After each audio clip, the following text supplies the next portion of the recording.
Hello, welcome to another Dead by Daylight review. Today, I want to actually get in depth. Hopefully, we can find a fairly good review that I can go over and really take the time to look at and really dig, deep and kind of return to the roots of it, getting everything technical and really going and showing, the creative almost flow when it comes to my particular reviews. At least I hope to find something good enough or decent like that that I can actually expend a little bit of brain power. I haven't went to sleep, so I'm hoping to kind of use my brain power to kind of make me a little bit tired by giving a hellacious of a review and then nap.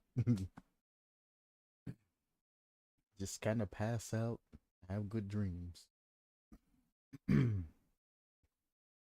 Anyway, I downloaded the mods for Skyrim VR.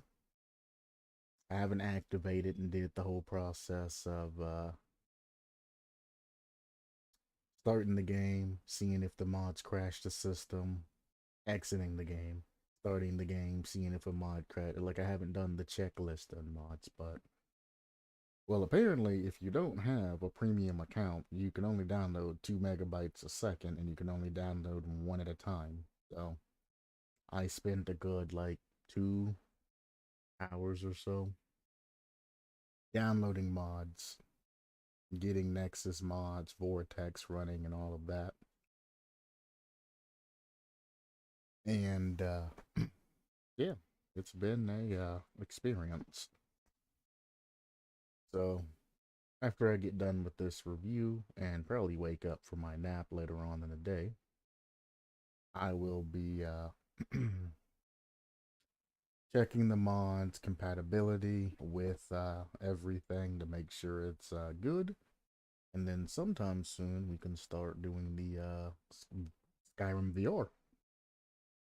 No longer doing the Walking Dead and all of that because, well, unfortunately my computer doesn't like it, so we're trying something old that I know will run in Skyrim VR. So the series is going to be a little bit changed. But I mean, Skyrim is still fun, especially in VR and all the other world making and lore making and all of that that you can do. So I don't see it being too big of a issue.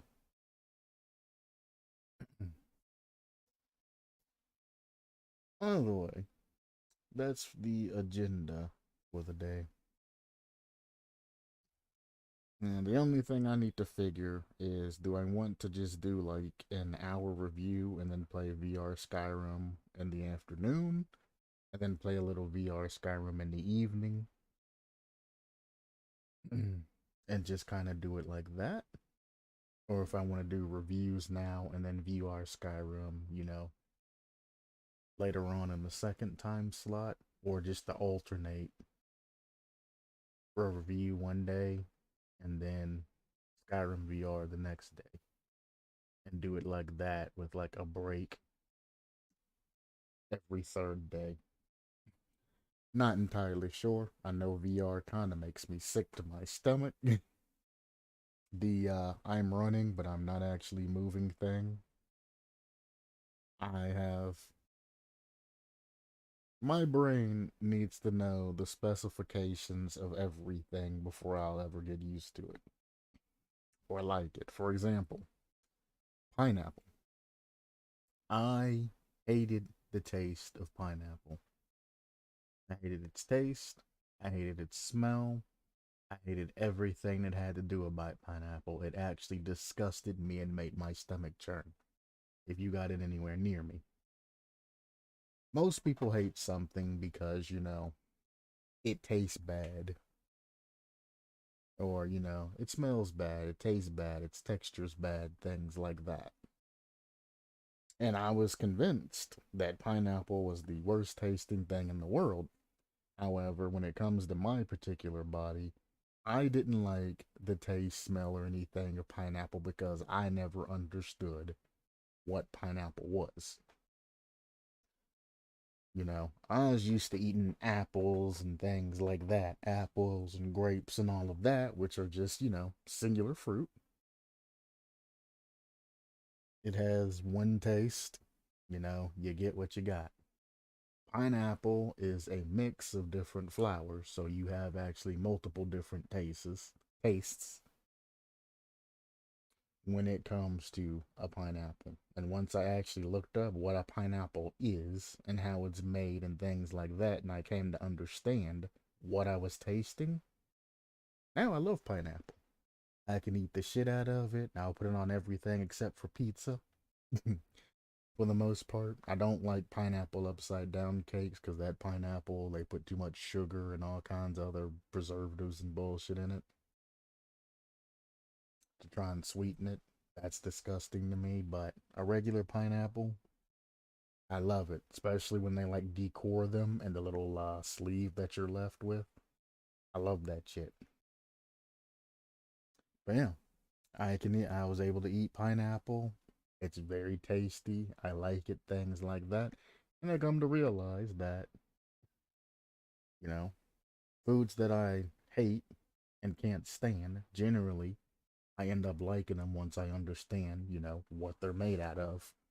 It's like my mind is saying, hey, what the hell is this taste? And or my body's saying, what the hell is this taste? And my mind's going, I have no fucking idea. So my body's like, well, get that shit out of you. You don't know what the hell it is. Don't eat it. Sad thing is, I only come to figure that out about 3 or 4 years ago when I started eating pineapple and looking things up and getting curious about things. Like, why do I hate this? Psychology does weird things. Um,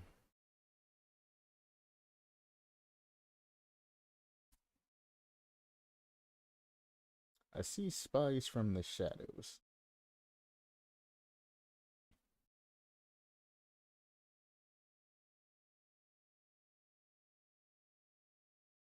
Oh boy. Um, this is not what I was expecting when I said I wanted to use my expertise and all of that and part of a thing. I mean, I guess there is a killer way down here, but sure, let's go over it. Most of this is just fluff. Again, if you're making a full chapter and all of that and you want to include everything, include it in the right area. Don't mix and match everything together.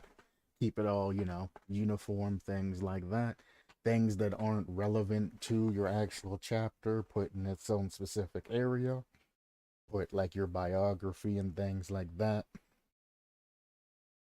Group all of that information together. It's fine to do like behavior and have a line or two of autobiography in between things, but keep it relative to the things around it. So let's see where we're coming from. First, I was watching stuff online while working on the book. Those hiding in the shadows, I assume, and heard about how crows were underutilized. Um, I really wouldn't say underutilized. Because I mean, there are people that actually do, believe it or not, look at crows and things like that. And if they see a crow going away or flying away, they'll go to that location. But I mean, I understand where you're coming from. You know, the only reason, or most people don't really pay attention to crows' movements or anything like that, except for when it comes to like the swamp, obviously. when you go to that area and all the crows fly up and stuff, letting you know a survivor's over there. But, I understand what you're saying. I agree with you, but I also disagree with you. But it's not that they're underutilized, it's that they don't take precedence over the main Dead by Daylight gameplay. Behavior and everybody else has been trying to speed the gameplay up by preventing survivors from, or trying to prevent survivors from just hiding out and doing all of that. They want to push them towards generators and all of that and get the cat and mouse chases done and, try to wrap matches up as quick as they can by implementing the in-game countdowns and things like that. So they have significantly sped up the game from what it used to be, or its predecessor. But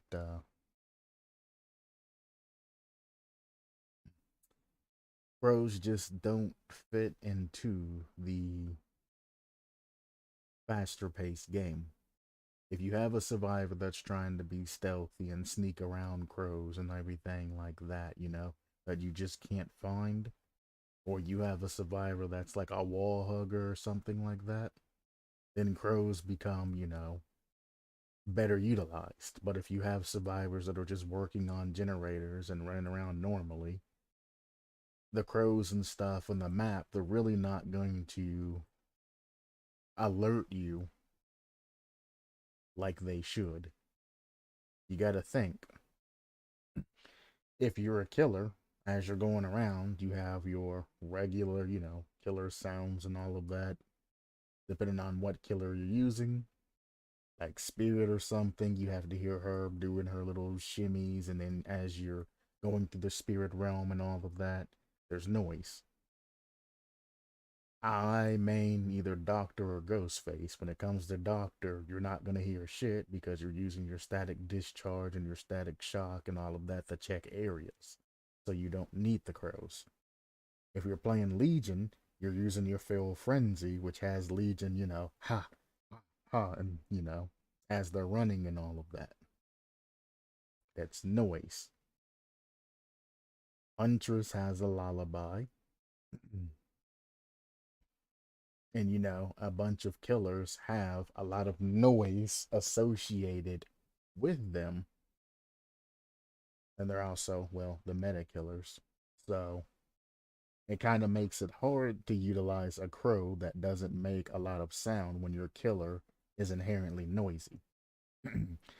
The way they try to incorporate the use of crows, if you want to use them, is they give you spies from shadows. Which if you're nearby and a crow gets triggered, it lets you know where the crow is being triggered from. However, getting a cue from something that your eyes could see, if you really wanted, to pay attention to crows, isn't worth losing a perk slot. Why would I give up a meta perk, like Ruin or something like that, to be able to see when a crow's disturbed? Yeah, I'll know a survivor's over there, but I mean, you're going to be seeing crows getting disturbed all over the map. Bang, bang, bang, bang, bang, bang, bang, bang. But you can only chase one survivor at a time. Which is why I'm not a very big fan of perks that allows you to see, multiple survivors and things like that while you're in chase or something like that. If you're out of chase, people being exposed is completely fine, but if you're in chase and survivors are getting exposed and where they're at, it's useless to you. Unless you have the ability to like actively teleport and interrupt survivors, mid chase or something like that, it's useless to your killer. You're going to generally finish the chase that you're in unless they're just like super pro. You're going to hook them, and then you're going to use your barbecue and chili or discordance or tinker or eruption or something like that to move on to the next area. So crows, it's not that they're not it's not that they're underutilized. It's that they're only really utilized, whenever they have to be, you know, when they fit into that 0.0001%, that's when they're utilized.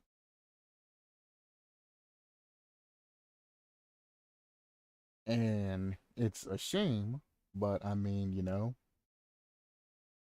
crows are there for an environmental thing. You know, crows are generally associated with death and all of that. So, I mean, it makes sense for them to be there. But I mean, what more could you do? Which I guess I'm going to find out reading this.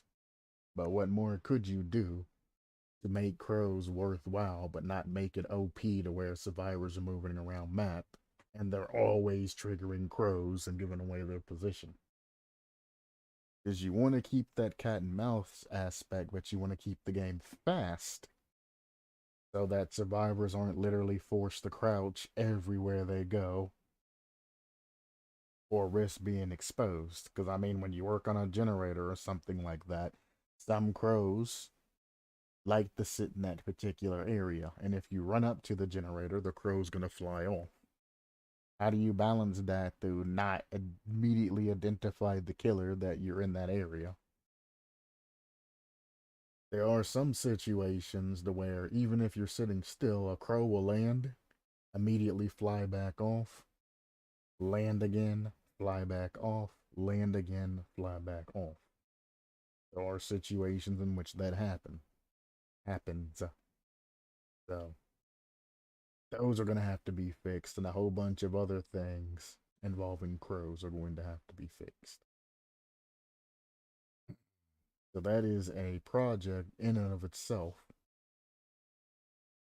But let's see what you have in mind. I heard about how crows were underutilized, so I decided to start working on a killer whose perks and powers revolved around the system, refining it to its completed, balanced state. I doubt that it's balanced, but we'll see. As I said, I'm in a fairly observative mood today, so we'll see how balanced it is. I don't think you realize how much work this is going to take to maintain the sense of balance in the game without changing it or tilting the scale. But we'll see. And actually seeing it in gameplay is a lot tougher when typing them out on a document or post, but I am willing to try.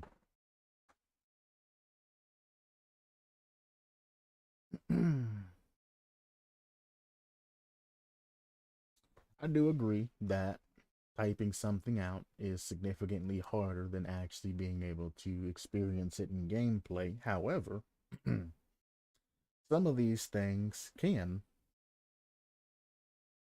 or already are implemented in a way to which you can test it. Like, for example, if I was to have a ranged attack that, I don't know, a ranged attack gun that shoots out a bullet that flies, I don't know, 23 meters per second and goes X amount of distance. The Huntress's hatchets are right around there. I mean, if you fully charge it, it's up to like 35 or something crazy like that. It's like either 32 or 35. So you can use a Huntress's hatchet as a reference to what your bullet and all that's flight patterns and trajections and things like that are going to be. So you can get an idea of what you're talking about and how to implement it. You can also go to any game engine anywhere and you can implement this entire system that you're wanting to make if you actually want to see it live. There are a lot of games that have that lets you build things on it for free. You just can't monetize it without, you know, paying a royalty. I mean, if you really wanted to see things in action, you could actually make things in action. Just off the top of my head, you have Minecraft and Roblox.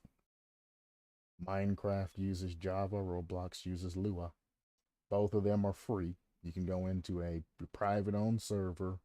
You can add in, pre-made things that are there, or you can use the systems that are already available. And you can write custom code, inject it into your server and or a game, and you can change the way things work if you want to see how things are going to work. But there's a lot of engines that allow you to do things like that that are already part of games. So I mean, it's not that actually seeing it in gameplay is a lot tougher. You just need to keep things balanced and use the context clues around you to get, a close, educated guess of something. This is also the main reason why I always ask for a lot of details.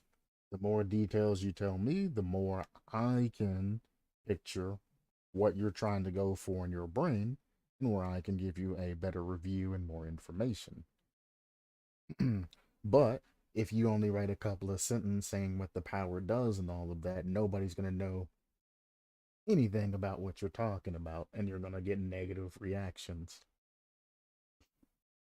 Or you're going to get overly positive reactions if you have a nice sounding idea but have no idea how to implement it.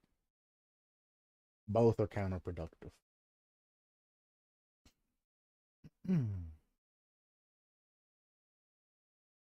Now, I don't know why it's named the Coven, and then calling her the Druid would be too nice. The Coven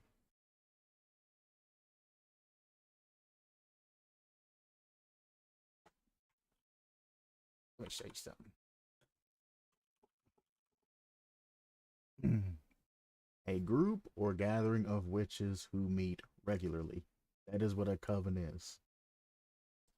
So you're trying to make a sort of legion build where there's multiple different killers or multiple different witches. And a druid and a witch is two different things. By the way. So I don't know if the word the coven works unless it is multiple witches that you can switch between, like Legion works like that. But calling her the druid would be too nice, which makes me think that it's just one thing.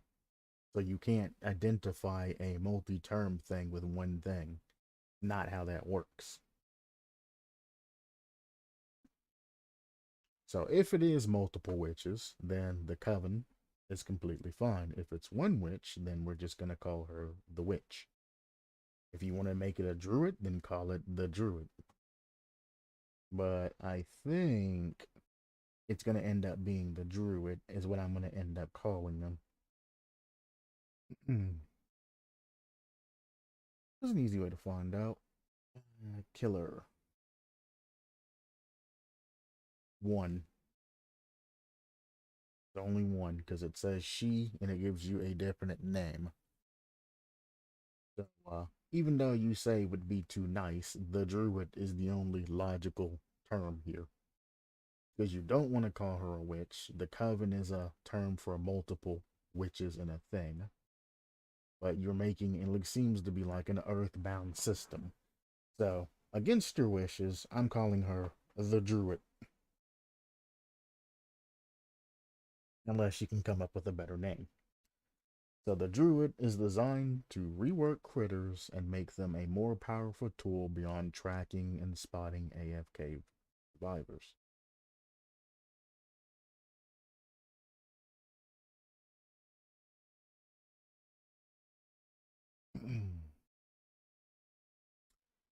um, I know you're talking about the AFK crows, but you can get an AFK crow just by hiding in a locker for about a minute. So I don't really necessarily say AFK survivor. I mean, if a survivor isn't moving, it is what it is. They're not at their console, fine. But if a survivor's hiding in their locker and the killer just won't go away, and an AFK crow pops in, it's kind of like, what do you do? You're kind of forcing that upon them. But I understand what you're saying.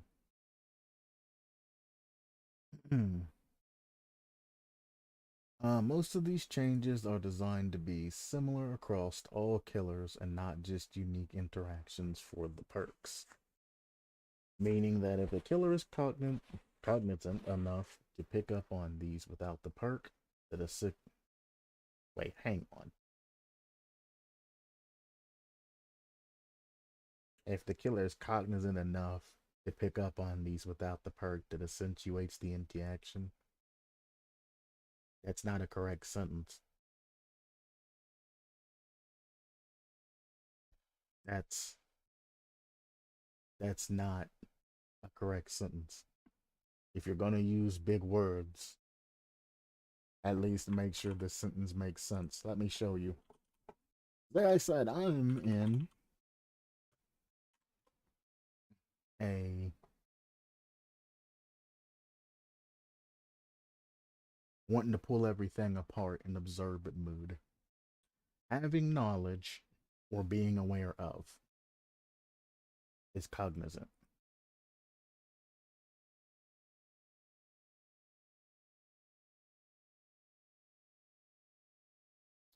And then we use the word accentuate, or accentuates,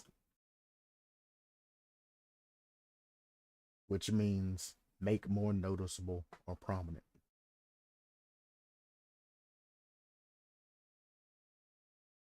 Those two terms don't go together as they're mentioned here in this particular sentence.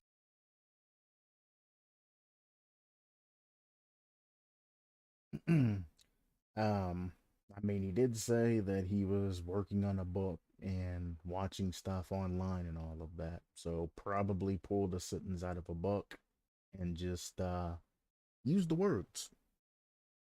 There is a difference between having an understanding and comprehending words and everything like that and just regurgitating. This is a regurgitation. We're going to define, because I might as well define my own words too. A regurgitation, thank you, is not that. It's repeat information without analyzing or comprehending it. And that's exactly what this is.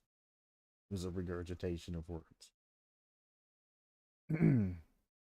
Not to mention, if you want people to actually go and look at your reviews and things like that, you want to stay away from overly unfamiliar words. The majority of the population are mediocre. They're not going to understand any of these words.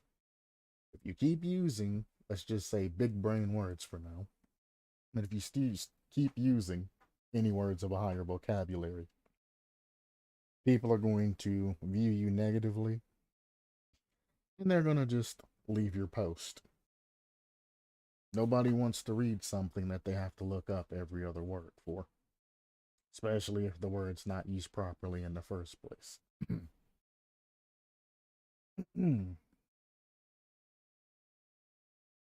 Now, you could say if the killer is, vigilant enough to pick up on these without the perk,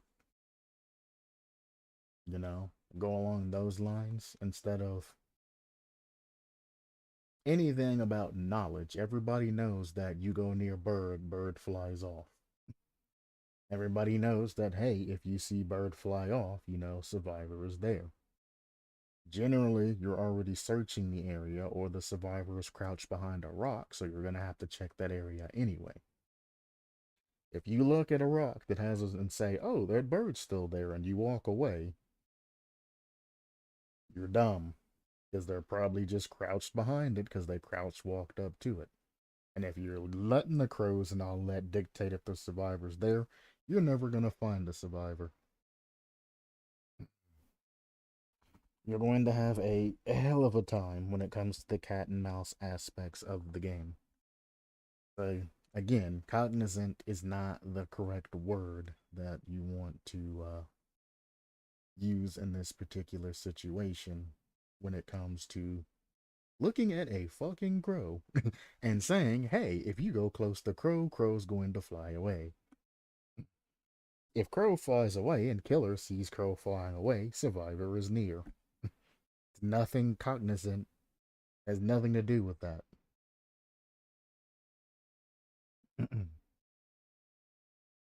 Now, without the perk that accentuates the interaction, that sort of fits the bill, but it's not really the appropriate word to use in that situation. Like, for example, I'm trying to give us an example that's not something that isn't specifically based off something that I know. Because the first thing that comes to mind or me is like cars. You press on brake, brake goes all through the braking system and applies your brakes. So you could say that the brake pedal or the force accentuates the braking mechanism and all of that, causes the brake or causes the car to brake. But I'm trying to get away from something that I innately understand and just trying to keep it something general and use it in a way that makes sense to everybody, not just for people that are mechanically inclined.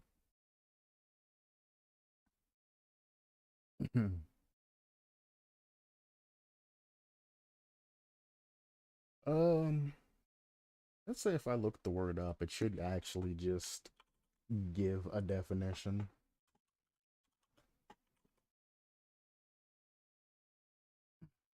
Defined V.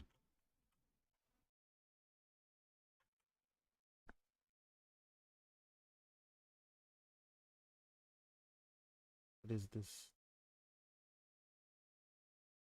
Don't know what you are. Go away. Give me a sentence. There you go. Clothing, fashion. That's something I never would have thought of. You could wear a green shirt to accentuate your green eyes. The green shirt brings out the color of your eyes. You can, there you go, accentuate words when you give them added stress. So when you're like, you're the problem here, you're accentuating the word. So there you go. His jacket, unfortunately, accentuated his paunch. AKA bring dirt, like it says, bring, call, draw attention to, focused attention on, etc., etc. Now, when we use this and we go from here, the perk that accentuates the interaction, it's not the correct word to use in this particular sense. Because the perk itself is not drawing your attention to something in that kind of way. The perk isn't focusing your attention on anything. As it says, it's not bringing, calling, or drawing your attention to. It's not pointing up. It's not underlining. It's not giving the crows an added stress. The perk like spies in the shadows, for example. Only thing it does is give you a notification when it happens, but it's not accentuating, that. It's not accentuating the interaction.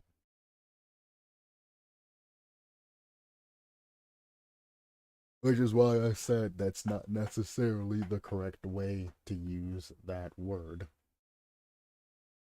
If you're sitting in, like, I don't know, like a second tier book club or a second tier conversation, people can pick up and understand what you're trying to say.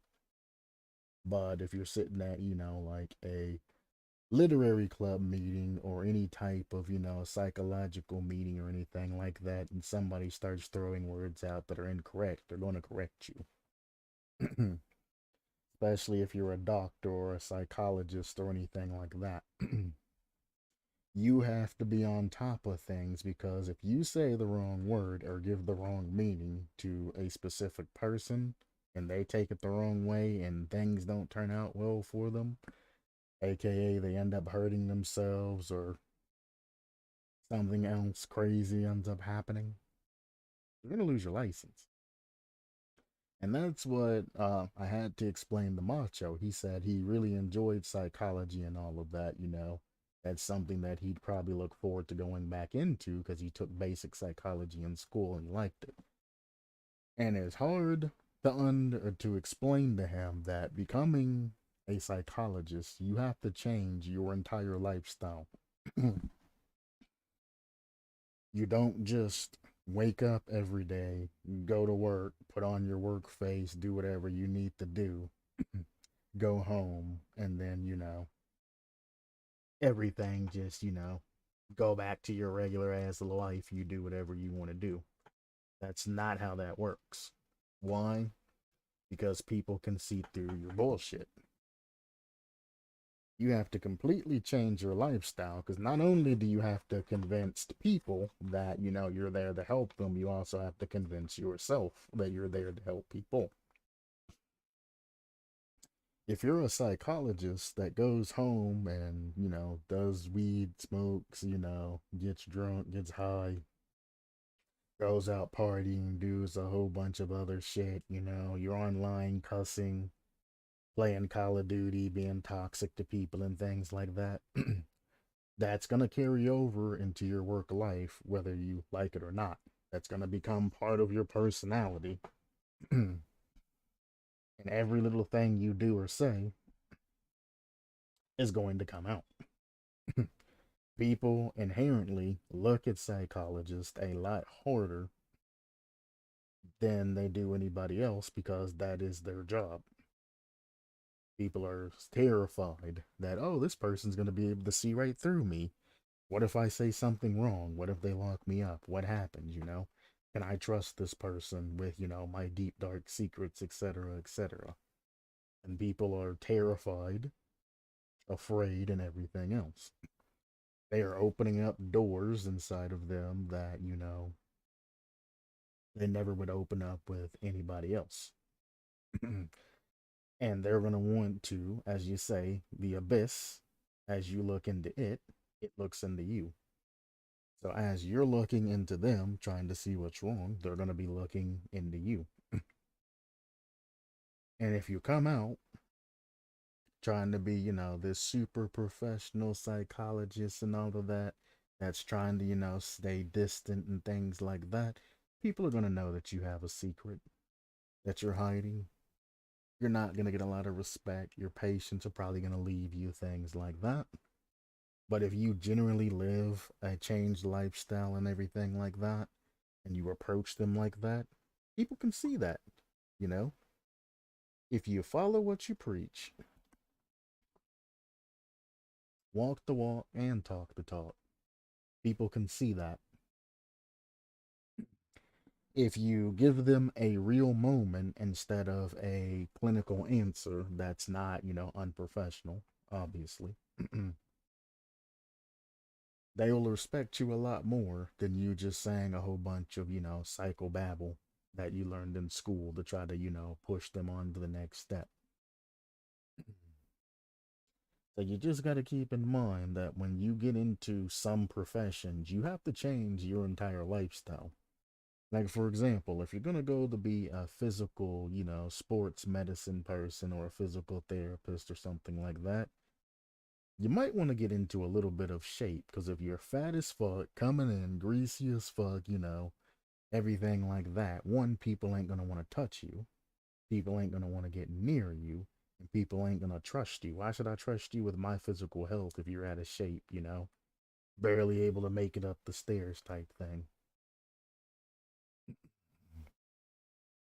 So, some jobs will require you to change the way you are. Teachers, for example, is another strong profession. Piece of shit teachers that you have in school that never change their actual personality. And a lot of you know the type of teachers that I'm talking about. Those piece of shit ass teachers that think, they want to be friends with the kids and all of that. They have no type of control. Kids are getting bullied. They ain't doing shit about it. They're having a lot of issues. More people fail their class than anybody else's fucking class because everybody goes there just to fuck around. And it kind of is what it is because it's most of the time it's just a shitty ass elective. You know the teacher I'm like, everybody has them. Generally popular by students, but their other colleagues really don't like them because they make their job harder. Because, oh, so and so's the cool teacher. That's the one everybody wants to talk about. But then when they go to an actual real teacher's classroom, they're still hyped up, wanting to talk and do whatever they want, and the teacher has to go through extra hoops to try to quiet them down. So, you all know the piece of shit fucking teachers I'm talking about, which I know a lot of you are going to get mad and try to defend the piece of shit teachers. Like, no, they were bad teachers. It's as simple as that. I don't care if you personally scored a 100% in their class because they were cool. Guess what? They vibed with you. But yeah, every time they vibe with somebody, guess what? Somebody else doesn't feel those vibes. And they get fucked over because of that particular stone. Not about you. It's about the teacher in general and how they approach all of their students and all of that. If all of their students in the class are getting 100% on tests and all of that, and nobody's getting bullied and nobody, is going through any types of bullshit because of how the teacher's running their class, then by all means, maybe the teachers just figured out a style that works both ways. They found the perfect balance. However, I doubt you can name a multitude of teachers that have that perfect balance. They might vibe with you, but when you're vibing with that teacher, I guarantee you're not looking around at the other students in the class. Either way, let's hop on back on into this. To start with, I'm going to go over the rework of the wildlife system presented and explain my reasoning behind each implementation later. Problem.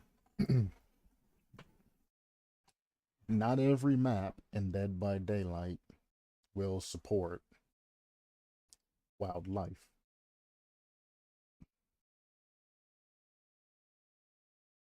2, wildlife is going to have to interact with killer in some shape or form. If you have something crazy in there and the killer has to get rid of said animal in their path, how are you going to implement that without offending people? So is all of these wildlife just going to be like the crows to where they sit wherever they want to sit, and as things, move around, they just run off? Are you going to make it interactable? I mean, what are you going to do? All wildlife is split between two categories, small critters and large animals. Well, large animals are inherently going to be a problem because, well, killers rely kind of on movement and things like that. when it comes to finding survivors. If you have a map full of large and small critters moving around all the time, it's going to make it extremely hard for the killer to keep track of all the movement on the map and go after the survivors that they need to go after.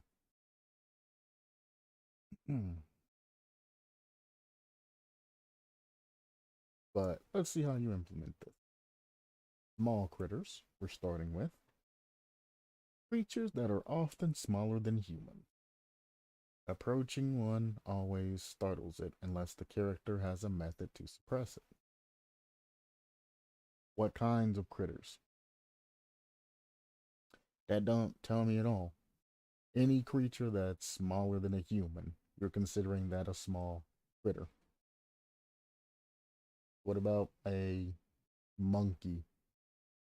Not a gorilla, but a monkey. Monkeys sit about what, half as tall as a human? And that's going to be considered a small critter.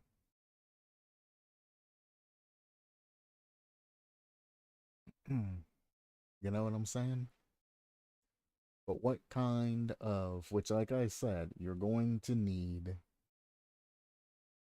what I say with everybody, you're going to need to lay out every single situation where all of these different animals can come into play.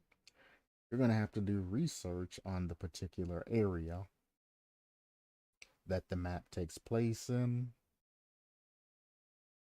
You're going to have to look at, a whole bunch of other things, and you're going to have to make a list per each map on what animals can be there, and not make it look all kinds of weird and shit. And it's going to be a huge issue because you're going to have places where these animals can stay, where they can move, where they can operate in, what they do, etc., etc.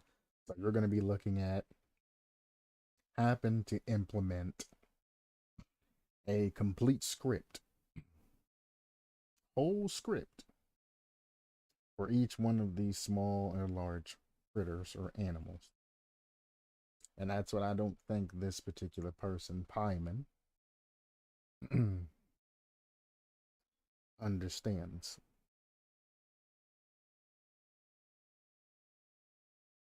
Like saying something, like you stated up above,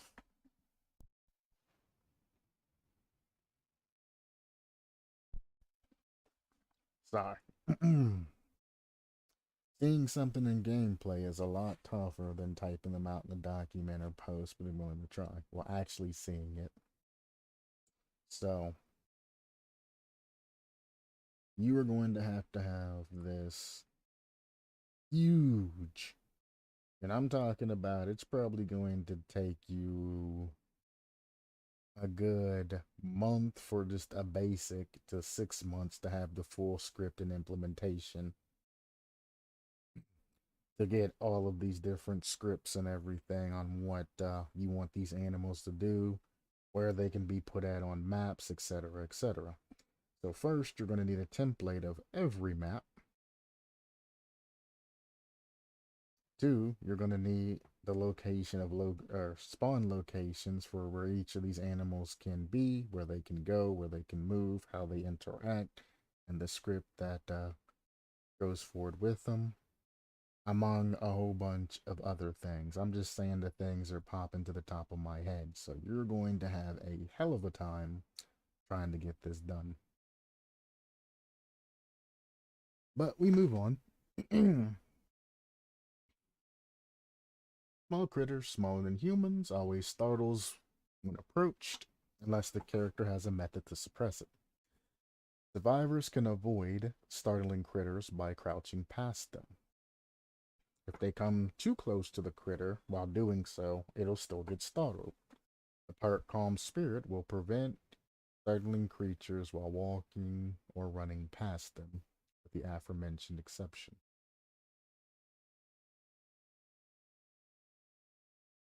Killers will always startle creatures with the exception a cloaked wraith, a crouching ghost faced, or while they are using the perk Predatory Ties.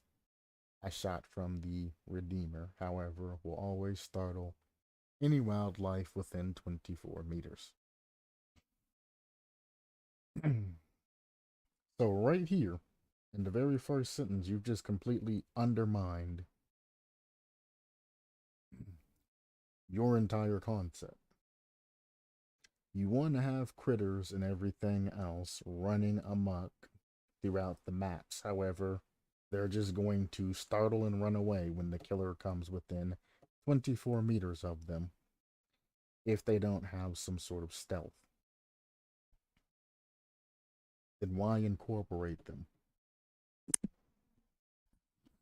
What's going to happen is, as you're walking around the map, your almost tear radius is going to make every critter run away. So when you're chasing a particular survivor through the area or looking for a particular survivor, anything that it could use besides the crows that always stay there regardless, any of this new stuff that's added into the game that you could use is no longer going to be relevant because it's all going to run away. So a kill or survivor sneaking around doing things like that and accidentally startling, a deer or a mouse or a crow or something. Well, I guess crows will stay, but a mouse or a different type of bird or something isn't going to be part of this particular build. And if we're still going off of regular killers with tear radiuses and all of that, if any killer comes within that 24 meters, plus ain't no killer in their right mind that don't have inherent stealth, is going to run a perk to where they're not going to scare the wildlife and things away. Unless they want to see what the wildlife looks like, which I mean, playing as a survivor gets you closer anyway. I ain't no killer in their right mind's going to run a perk to make the critters and all of that stay nearby. There's crows everywhere, and they still don't run those perks, so why would they ever take the time to do that for more animals? You know what I'm saying? Not gonna happen. But the 24-meter thing, every animal on the map as you're walking through is going to essentially run away and disappear, leaving the map essentially the way that it always has been. The only thing that's gonna add is lag from where the killer's running around, going from gen to gen. All of these different animations of things running away, procking over and over again. It's just excess lag. It's going to be excess memory adding them in. It's going to be excess lag making them all move, especially if you're running a speed killer like Legion or something.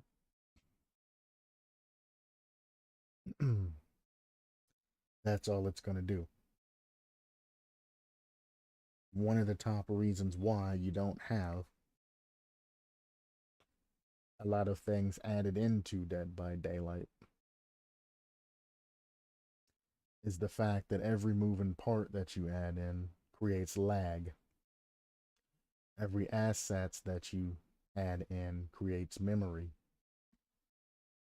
This is going to take a lot of memory.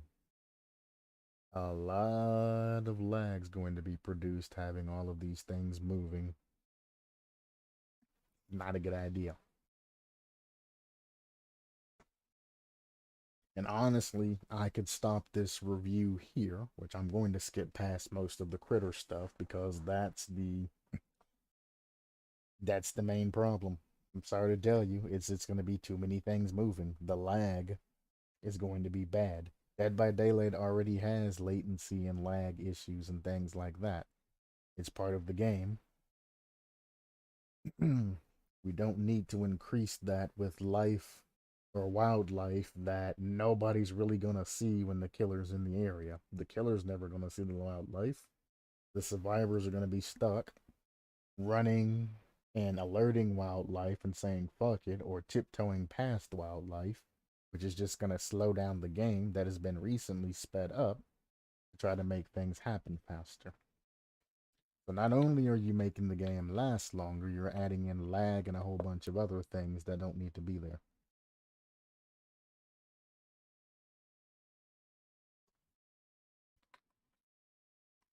But small critters run away. Large critters, it says potentially attack humans. I don't need a maybe, can possibly, all of that. Is it a thing or isn't it a thing? Can they attack humans or can they not? And how does this work with killers? I'm assuming all the large animals are just going to completely run away from the killers because, I mean, killers, are killers. They kind of clap cheeks, especially the huntress. Kind of what she does. If the large animals aren't afraid of human presence, then what are they going to do when a human goes near them? Are they going to give warning noises, which lets killer know where, a survivor is? If they're listening or running a specific perk? I mean, what's going to be the implementation there? The small critters ain't going to work. I'm just straight up telling you, small critters aren't going to work. Just use the crows. Simple. Instead of going in and adding in a huge selection of different critters and spiders and everything else and trying to do something crazy. Small critters, crows. Big critter, pick something and then stay with that one thing. It's better to add in one asset with one inherent script that it does than to try and add in, 5, 10, 15, 20 different things.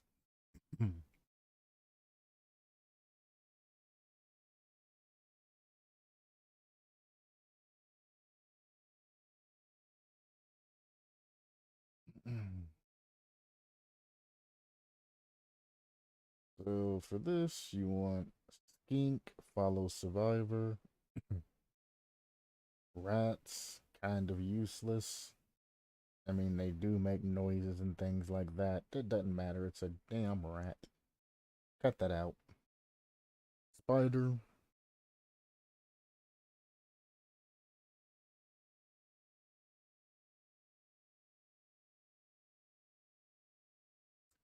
Spider makes web.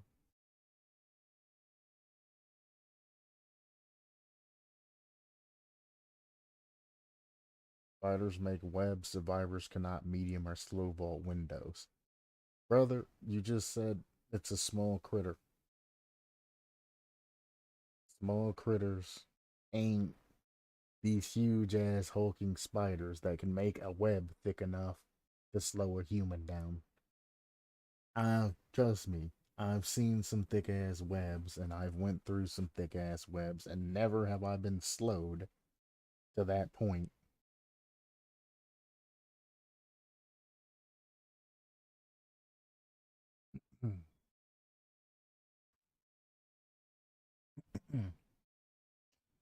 So the spider idea, not very well met, especially because you said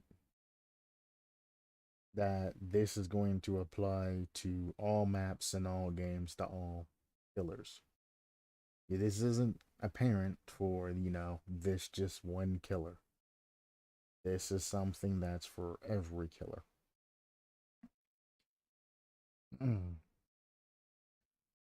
Which changes things. This is a wildlife system being put into the base game for everybody. If this was your killer power, they have the ability to command, animals to do things, that would be different. But instead, this is a base game mechanic of implementing animals into a game that animals don't really belong in. It's a realm created by the entity. This is not a real, actual forest with critters and everything else in it. This is made by the entity, an entity forest with walls and things around it. It's a very small area. So, lore wise, I don't know why the entity would make spiders and everything like that. But anyway,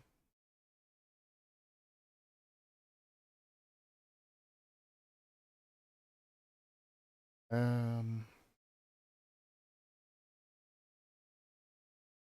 Now making like a reskin, like a frog replace a crow. Instead of having a crow that flies away, have a frog that goes, ribbit and hops away or does whatever the froggy thing does. Might not be too big of a coding thing. It's just a reskin and maybe an additional script. It'll take a little bit of time, maybe an hour to implement. That might not be as big of a deal like the frogs for crows. But small critters, just leave it to the crows. They're already there. Design what you would like to see in the particular crows that isn't changing, the core aspects of the actual game. And then go from there. Large critter, vulture, just makes noise if you're too close. Grizzly bear, you're not gonna have a grizzly bear in any goddamn map. You realize what grizzly bears do. A grizzly bear is not just gonna walk up to you and slap you. They're known for mauling people to death. There is not any map that I can really see a grizzly bear even being at. I mean, I guess you could say Red Forest, all the realms around there, but that's really pushing it. And that's specifically just the Huntress's map, not the Plague, Red Forest, or any of that.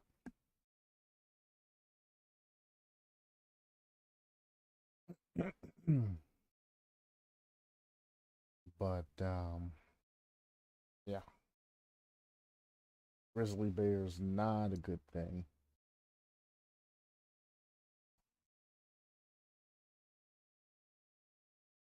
Timberwolf, again, same problem.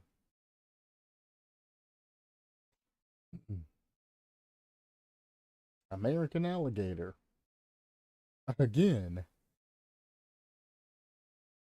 same problem. Alligator, timberwolf, grizzly bear, all of those are predators. Like active goddamn predators. They will attack and they will eat you. They will maul you. They will tear your ass up for being in their territory. You literally pick like every territorial animal and you're trying to bring them in. It's not going to work. It's not going to go together well with the game. Unless you want to make this, again, part of your killer's power. I mean, obviously, you're going to have to cut some of these. If you want to have, like, all large animals as the roster for your character's power, or a mix of small and large animals, or whatever, and have that be your character or your killer's power, okay, you can make, a killer based off that. Well, implementing all of this into the base game is not going to work. It was already bad enough when they first implemented Nemesis as zombies coming around being annoyance or nuisances. Now, as I'm doing generators and doing all kinds of other things and running around the map and everything else, I'm going to be getting my cheeks clapped by animals.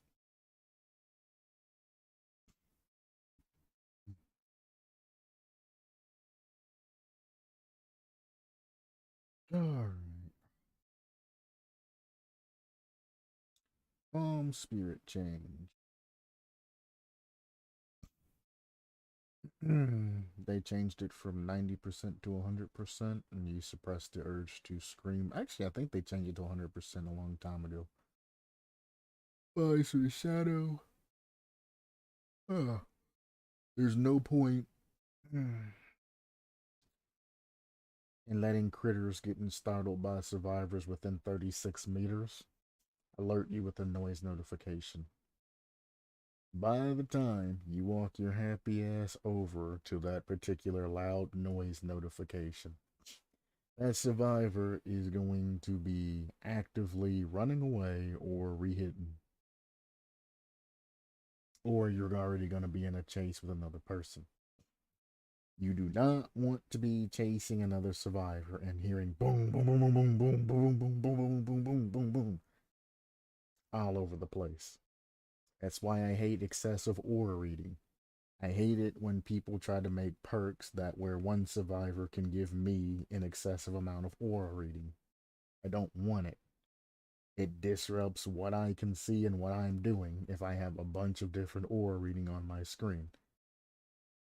I would run clairvoyance if I wanted an excessive amount of that and get it whenever I wanted it or needed it. I don't need to see these things. You do not need to see a noise notification within 36 meters of where you are.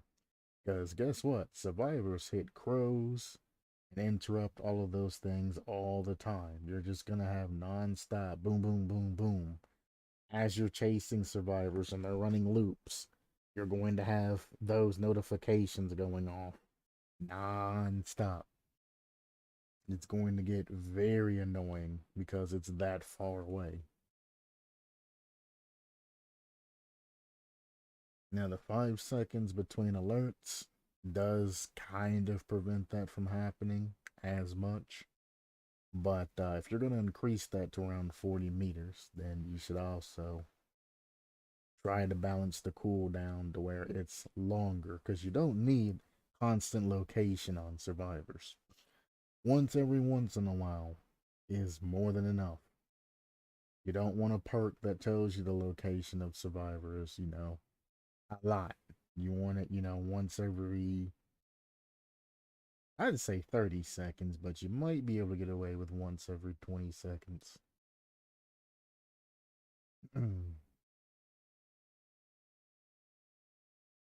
Let's see. Don't need to go over all of that.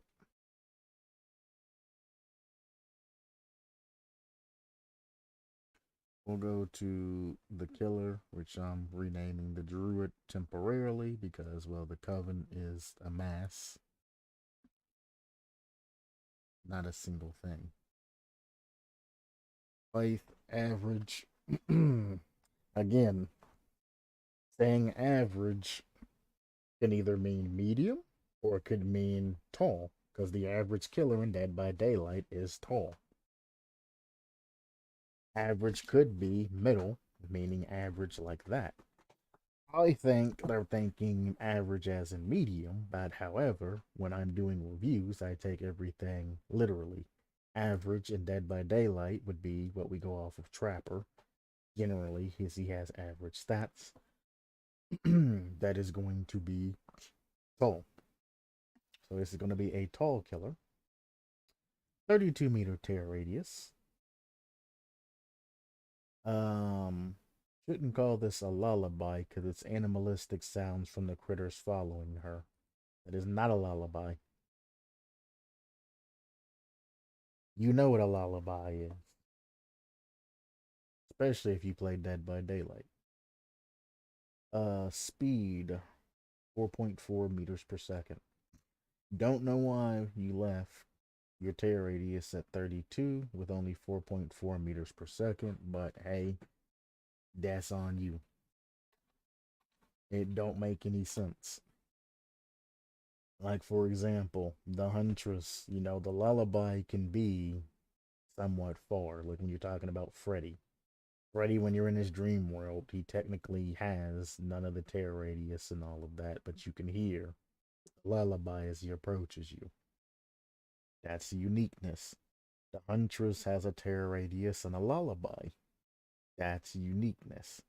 Having a tear radius and a lullaby being the same ain't a very good idea. It defeats the purpose. It's redundant having both of them. If you have a lullaby, you are essentially saying that your character is not a stealth character by any means. No stealth.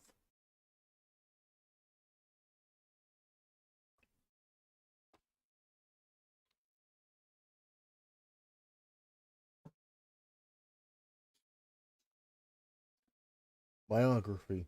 Don't matter. Main. Walking near a smaller killer will cause that critter to follow you for the next 30 seconds, then it returns.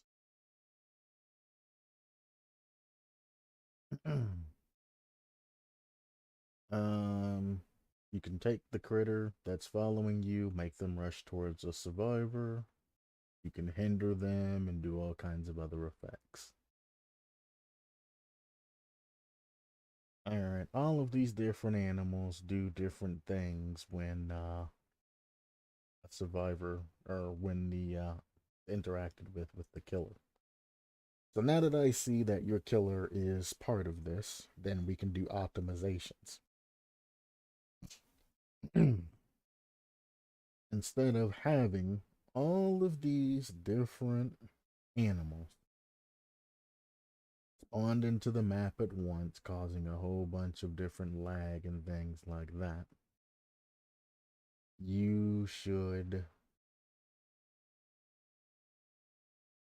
either have it to where the druid kind of spawns them, like, you know, like a spirit grizzly bear or a spirit vulture or some type of, you know, spirit alligator that they can spawn up and use, or some other type of method to make, you know, using all of these not lag the entire game to all hell or take up an excessive amount of memory. You don't want to have a huge amount of things spawn into the trial. You want to have an alligator that hisses and then put into, you know, dying state if they don't escape in 10 seconds. You can have a spirit gator that you can summon somewhere, and if a survivor comes within there, the gator attacks them. Or a spirit timber wolf that you can put down that does something, you know, different summons. As opposed to, which goes along with druid magic, by the way, the spirit animals and things like that. That follows druid magic and all of that a lot more than just communing with nature. Things like that for optimizations instead of having animals spawned on the map that actively do something.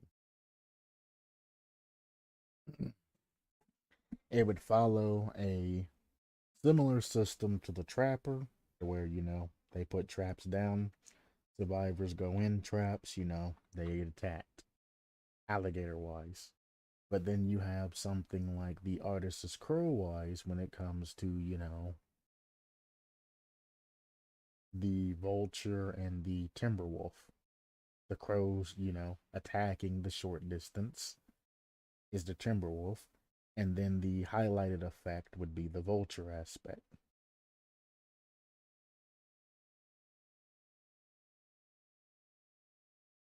And I guess a grizzly bear would be kind of the mix of that as well. Or the timber wolf would be the mix of those two, I should say. I guess the timber wolf would kind of be more like a zombie that has a limited range. So you would have like the nemesis zombie effects, the artist's crows, and then the trapper's traps all mixed into one character, but made unique to where it's not just a complete ripoff. Obviously, you're going to have to change up how each of all of these are, the spawning system and all of that, and change that to like a spirit form or something else. It ain't got to be a spirit animal, it could be something else. But you're going to need the ability to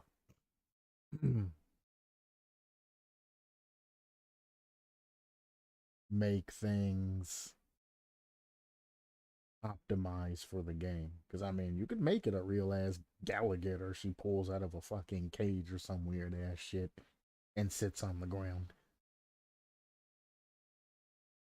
But you don't want things actively running around and doing things. Now, I know it specifically states that you're going to get specific animals per specific maps. And instead of doing anything like that, I would suggest either using an add-on system so you can pick what you want to bring with you, a vulture or a grizzly bear or a timber wolf or whatever you want to use. Rank those in add-ons and just have crows be, the default thing and buff them with whatever defaultly.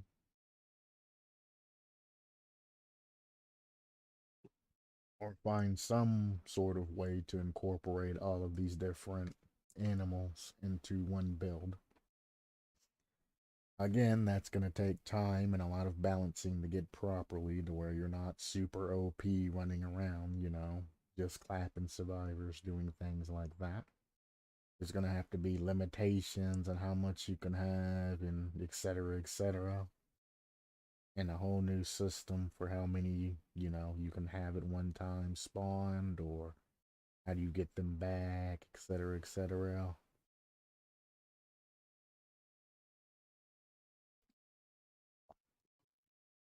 Long story short, it's going to take a significant amount of time perfecting that.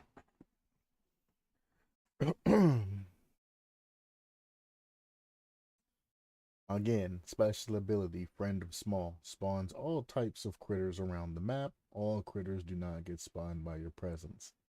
That's the issue. They might not get startled by your presence, but having all kinds of critters spawned around the map's going to be a problem.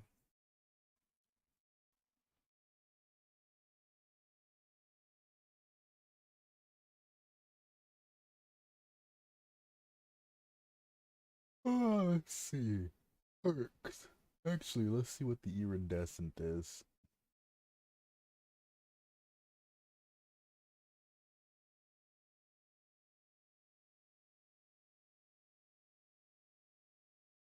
So,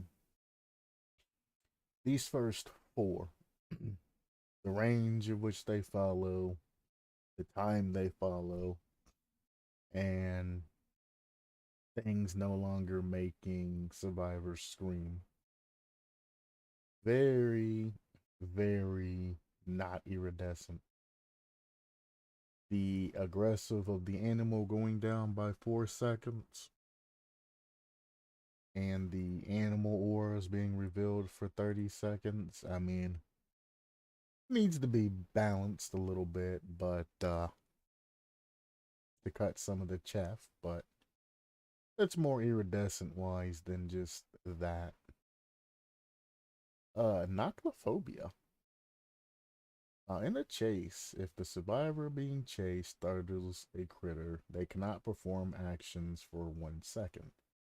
The survivor will be notified by a calling sound when they startle the critter. Now that goes for any critter. So the thing that I'm worried about here is particularly that spider that you're talking about. If a spider's putting its web all the way across, a window and all of that, and they're running towards said window, and you startle the spider,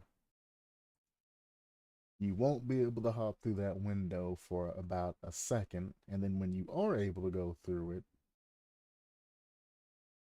there's going to be a consequence of the hinder.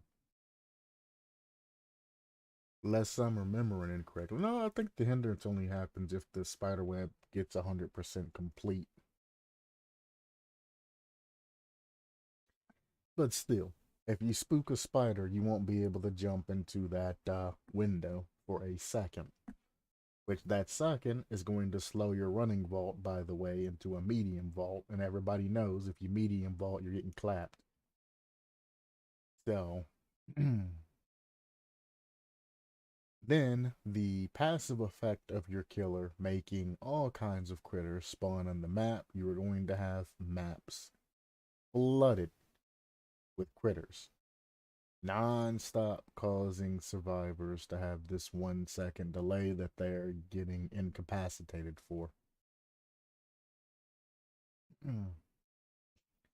Yes, it has a cooldown of 3 seconds, but 3 seconds is not anywhere near enough of a long enough cooldown for survivors to do anything. Again, keep in mind that I said that there are some cases in the game to where a crow will land, leave, come back, land, leave, come back, land, leave, come back. All of those are going to be triggers. Every time that crow lands and then takes back off. And every time it does that, you're going to be incapacitated basically for 1 second. So you're going to have major issues there. Conservation efforts. Again, startling a critter. The critter will follow the survivor for the next 20 seconds. Now, what if the critter already follows said survivor? I don't remember what all of them do because I didn't read them. But if there are any critters that naturally follow survivors, yeah, the skink that naturally follows survivors, it makes this perk not usable for that particular situation. You know what I'm saying?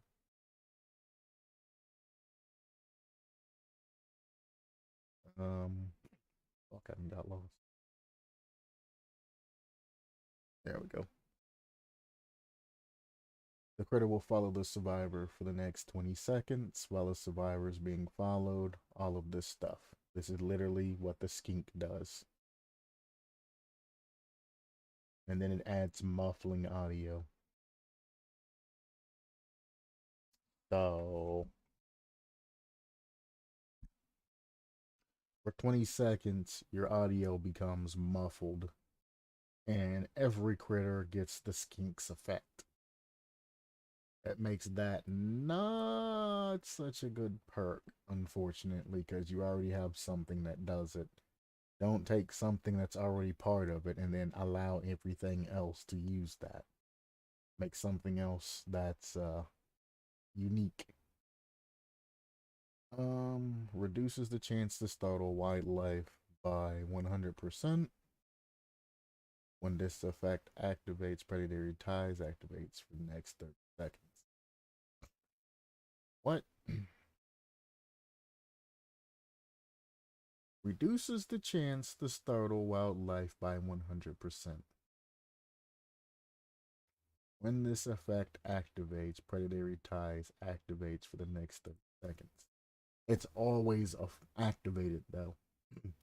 Or you can say the opposite, that it never activates. Either way around, it's never gonna get, it's either gonna constantly gonna be activated, or it's, well, I guess every 45 seconds, because there's a 45-second cooldown, but every 45 seconds it's going to activate. So I don't understand that particular wording you have here. The only thing that I could piece this together is anytime you go near wildlife, predatory ties is going to activate. If that's the case, that is way too powerful because you get the ability to read the auras of survivors within the detection range of any wildlife. Again, crows are all over the fucking place. This perk would be showing the aura reads of every survivor damn near at every moment. There are some generators where crows literally are perched on top of, or beside, or everything like that. As survivors walk through the map, they are constantly passing through crows, and now you have the introduction of other critters. This is ridiculously OP. And reducing your killer speed to 4.4 ain't good enough to cut that.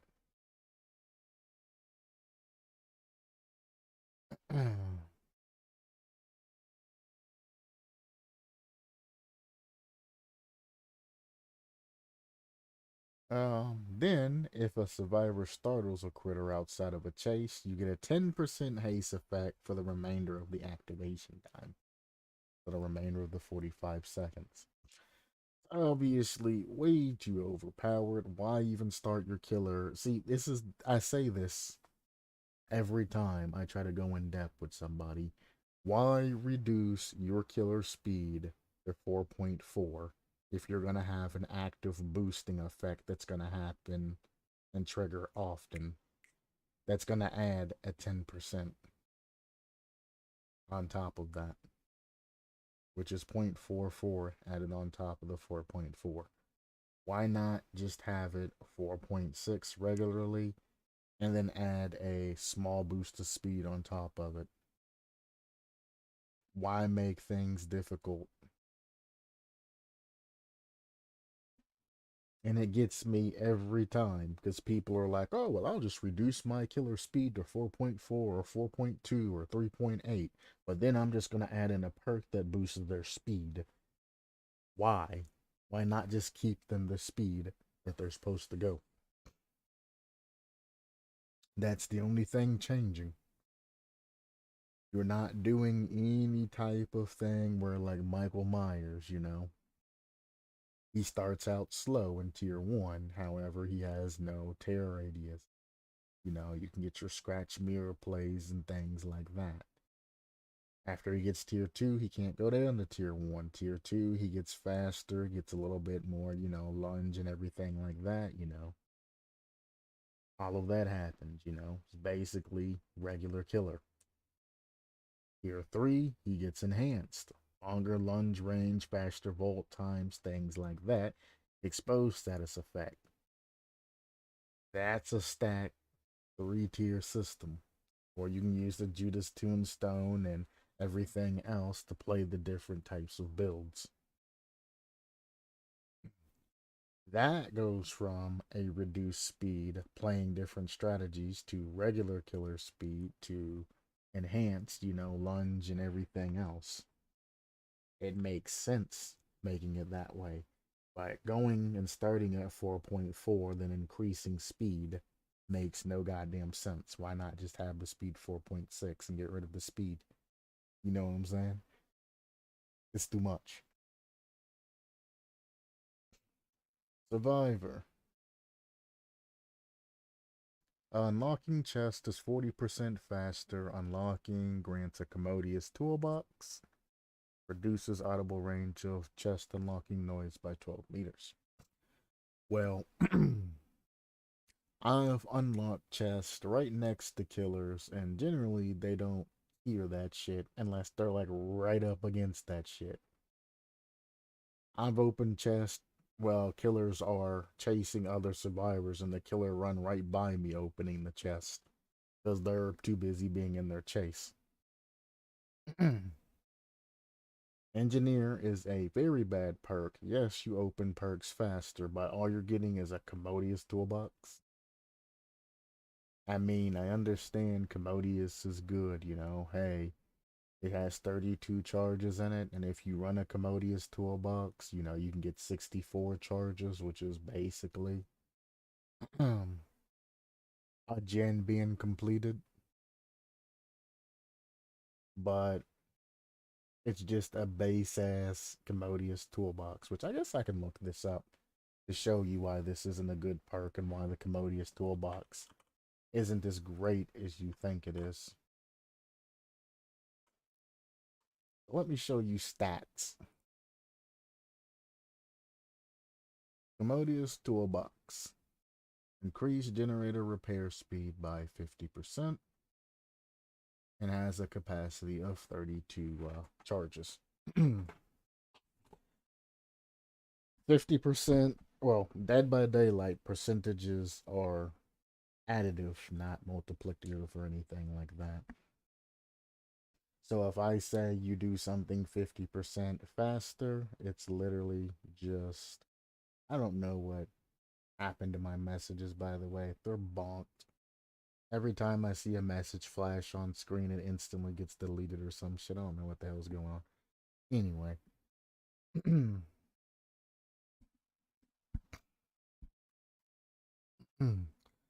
um, all the percentages are additive, not multiplicative. So if you do something 50% faster, it doesn't mean that you're doing it, plus, half as much faster, or you know, you know what I'm saying. For example, let's say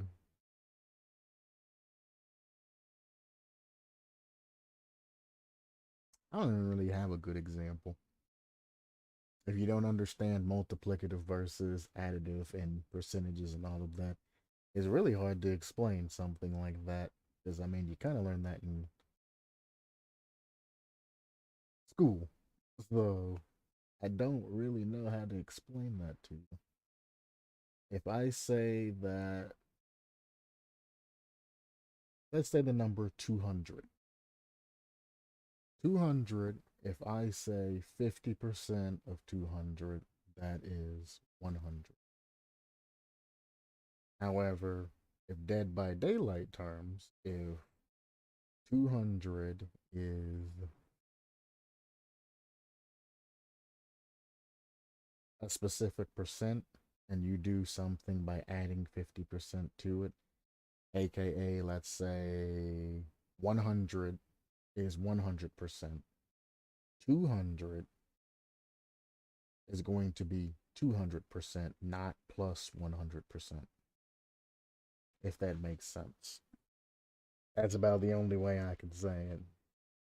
So if you're going from 100% to 200%, you're going to be at, in Dead by Daylight, you're not going to be at plus 100%.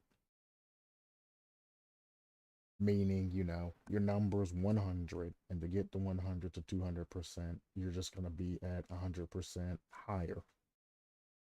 So 0 in this case is the base being the 100, and then you're adding 100% to equal 200%. Dead by Daylight sets 100 to 100%. To get the 200%, you're adding an extra 200% on top of that, or another 100% to make it a 200%. So 200%, or 200 is 200%, 100 is 100%, and 0 is 0%.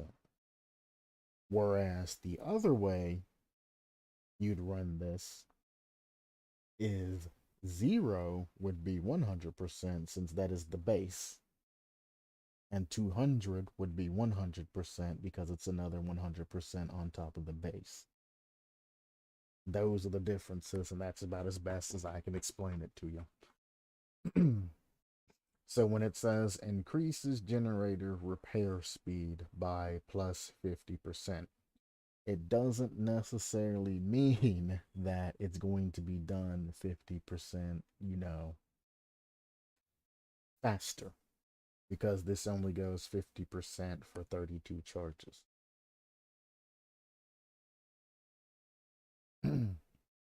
Why this isn't that good is you're going to get the equivalent of 32 charges in a generator at whatever half 32 is, which is what, like 16 seconds.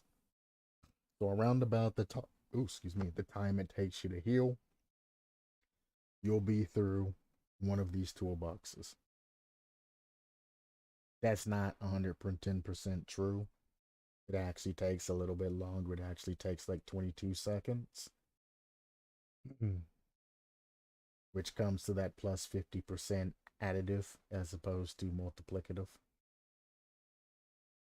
Because you have to think it makes everything happen 50% faster, but while that 50% is happening, you also have your base time adding up,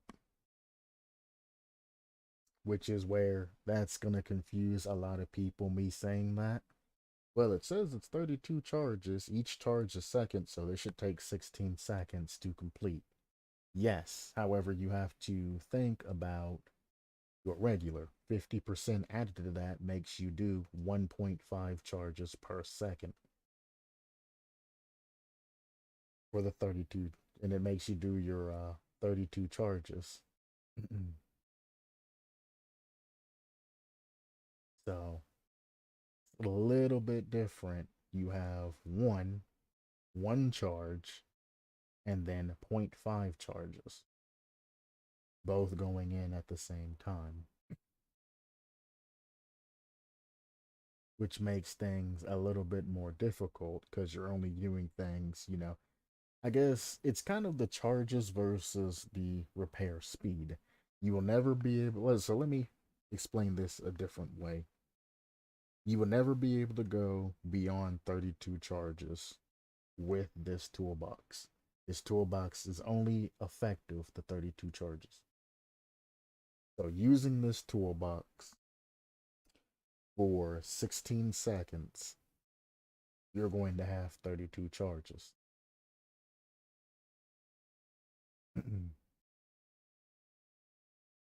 You explained it as simple as I can be, or as I can. However, if you add the repair speed being 1 per second and you add an extra 50% onto that, that makes it 1.5 charges per second. So you're still getting 1 charge per second, but you're being supplemented 0.5 charges a second. Until you get to 32, then your toolbox gets worn out and you're back to 1 charge a second.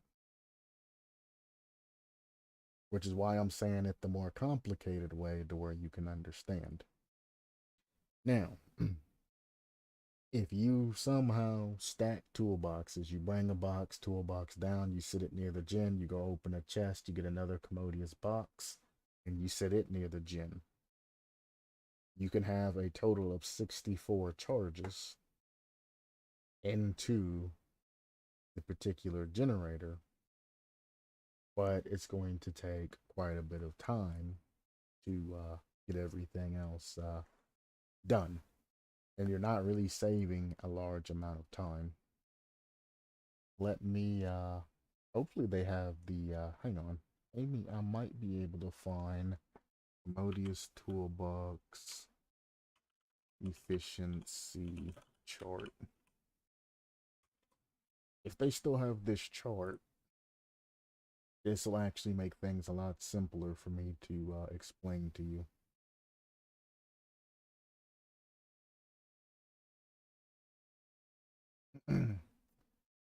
Yes, yes, yes, yes, yes, yes.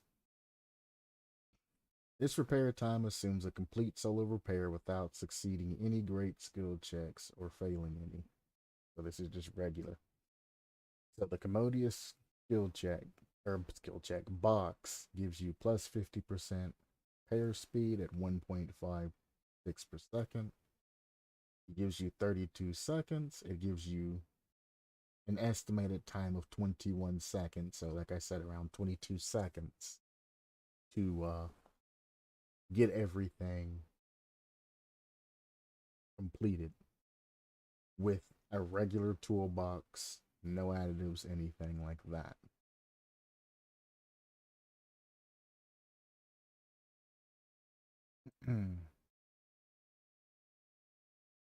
The rest of this doesn't really matter.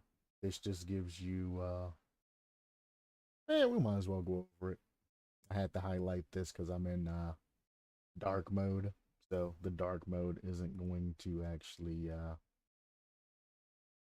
show this. But I had it right the first time. Gotcha.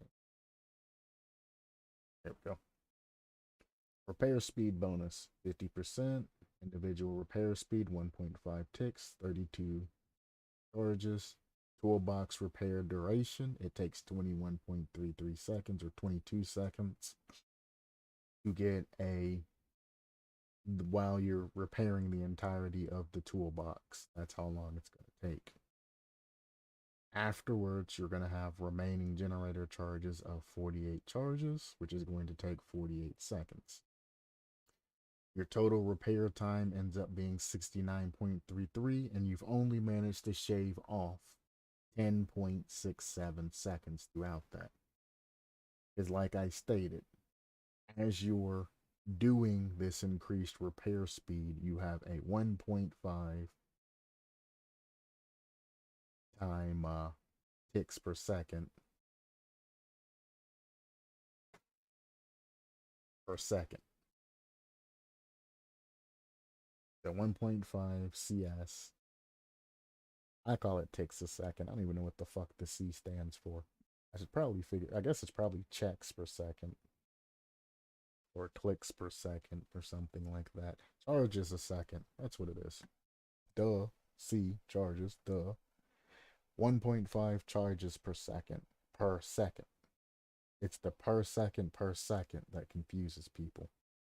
You're getting 1.5 charges per second per second. So per box, you're only shaving off a total of 10.67 seconds. So you can essentially double this number to get the, well, you can't really double that particular number, but you can.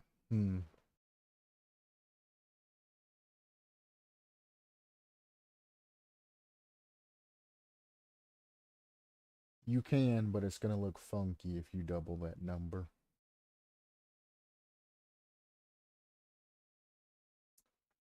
So, toolbox repair duration, we're going to double this number.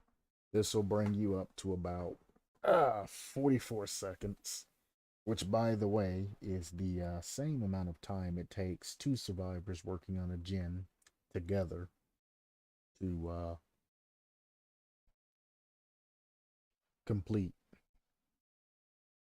So, looking at things along that methodology, a commodious toolbox while you're using it with no add-ons or anything like that is the equivalent of a second survivor working on a generator with you, which is inefficient. It's more efficient if you're not actually using a survivor, obviously, but it still has that inefficiency of 0.1 at a 50% repair rate. So essentially, if you grab a commodious toolbox, bang, and you grab another commodious toolbox and you run them both side by side, you are still going to take 44 seconds to complete said generator. Plus, it's going to take you, was it like 12 seconds to search a chest? 10, 8, Dbd chest search time. 10 seconds. Yeah. That's 10 seconds added on to that. So you're looking at 44 seconds plus the 10 seconds to open a chest, which brings you up to 54 seconds. Plus you have travel time to and from the chest to get to the generator, which is generally going to take about 6 seconds. So now you're already up to 50 seconds. So generally running two commodious toolboxes, just plain bare, you're only saving about 30 seconds of time there. And that's if from the chest to the generator takes you less than 6 seconds to get there.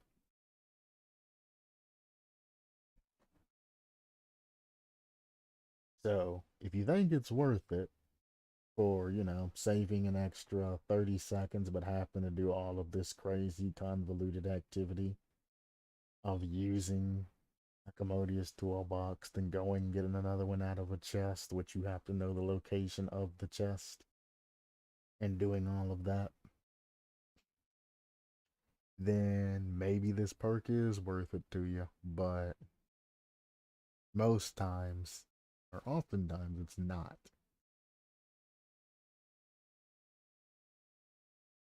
Especially because, instead of going through all of this craziness, you can also run different perks to accelerate the amount of speed you can do generators by yourself. I mean, obviously, you can get this timer down if you run specific add-ons for the commodious boxes and things like that to either extend the time it takes to, well, I wouldn't say extend this time, extend the speed at which you can crank these down. But you're looking at a lot of pieces trying to fall into place before you can actually get any use out of this particular perk. So at the start of the trial, you have to be lucky enough to run across a chest near a generator. Two, you can't be near any other type of survivor. Again, it's the equivalent of two survivors already working on a generator. If you use your toolbox on a generator that's already being worked on with another survivor, it's going to only decrease your time by, well, both of them would only increase your time to 10 seconds. So you're looking at 5 seconds of toolbox if you have no add-ons. Because you lose efficiency per survivor. 2 survivors doing a gen's 44 seconds. 3 survivors doing a gen's 33 seconds. And then if all 4 survivors manage to fit on a gen, it's like 28 seconds or something like that. It's super inefficient and it's not worth doing. So stacking up using a commodious toolbox and another survivor is going to end up being inefficient as fuck for your toolbox and not worth using, because you're actually going to, I mean, it's going to get done really quick. 33 seconds is fast. So if it's like a 3-gen situation, hell yeah. But wasting your toolbox to get a 10-second lead on at the beginning of a match or something like that, you're just throwing that shit away. But you also need to keep that in mind. I'm not going to pull out the chart and go over the everything like that. I have an entire stream where I went over the spreadsheet I made on gen completion times, and we went over toolboxes and everything else. I'm not doing that again. Dedicated planning. While within an 8-meter range of an upright pallet, gain a 5% increase in repair action speed. What the fuck?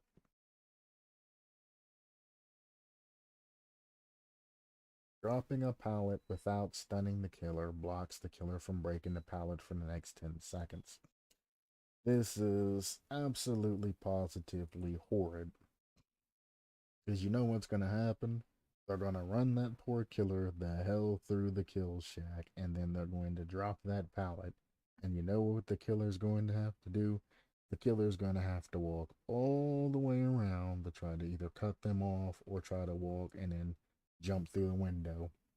Which then that survivor's just going to jump the pallet, and there's going to be this long zoning game and things like that if the survivor makes a mistake. If not, the survivor's just going to drop the pallet on the killer and then walk away. The killer has to walk all the way around God pallet to try to get a survivor. At that time, the survivor can just play the old cat and mouse game until the killer eventually gives up, rage quits, or DCs. Because there's no way to continue a chase if a survivor drops a god pallet and you can't neutralize it. The next problem you're going to have is you're going to have a survive with friends that carry that particular perk times 4. Same with engineer. But this particular perk times 4. And they're going to have the other perk that allows you to pick up pallets after you throw them down. This specifically says that it blocks the killer from breaking the pallet, not the survivor. So survivors can throw down god pallets, bam. Start a heal, do whatever they need to do while the killer's trying to walk around the god pallet, and they can just take turns building over to the other side, healing, doing whatever they need to do. As the killer's walking around, pick the pallet back up, re-slam it, have another survivor re-slam it, giving another 10 seconds. Let that timer go through, pick the pallet back up, have another survivor re-slam it. Let the timer go through, pick the pallet back up, lather, rinse, repeat. And they can do this with every palette in the game, essentially, as long as they keep their timers, within 20 seconds of each other. When one person's timer goes off, they ran over, they slam a pallet.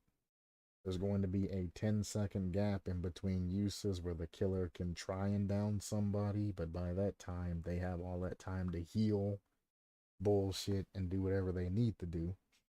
Not to mention, if the killer does down somebody on the wrong side of the god palette, they can just slam one side of the god palette down if he tries to go that way, and the flashlight light squad can literally just be sitting on the other side, just pointing beamers in every direction.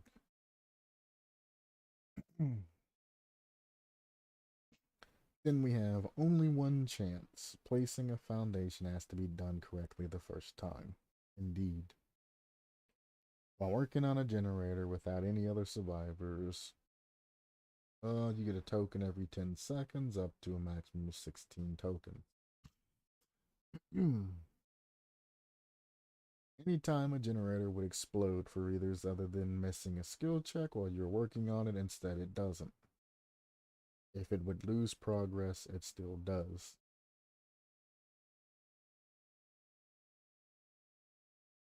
All progress lost to any generator is increased by 50%. This effect does not... Okay, this is literally just technician, except it goes for effects as opposed to just miss skill checks.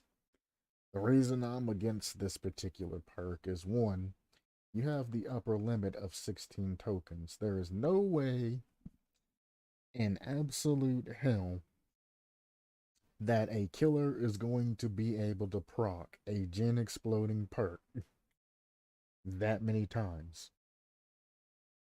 Because you're getting a token every 10 seconds. A killer ain't going to be able to proc any perk every 10 seconds enough to blow your tokens out. If anything, and if you want to keep this particular thing, you need 1 token per completed generator. That would be roundabouts the fair thing of it. And then you would max it out at 2 tokens. So if you can complete 2 generators, you complete 1 generator. That 1 generator keeps the generator you're working on from exploding, which aka keeps the generator from being blocked and you being knocked off of it and screaming from eruption or something like that.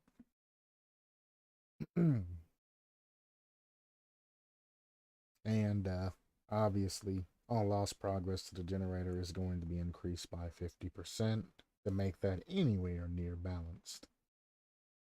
I would suggest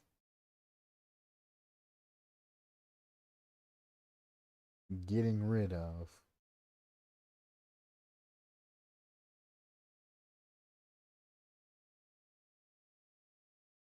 most of this perk and reworking it into something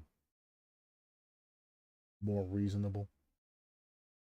Because, I mean, once you start working on a generator, that generator's never going to be able to bop you off of it.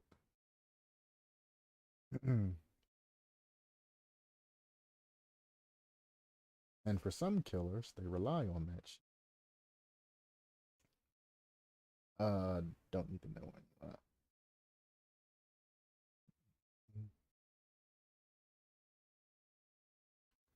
So it was about 2 hours. It's not necessarily what we were looking for in a creation, and I did it even though I knew I wasn't gonna like most of the things that I seen there. But you know what? Sure, we do those. Dude, with 5 posts. Never seen this person before. Um,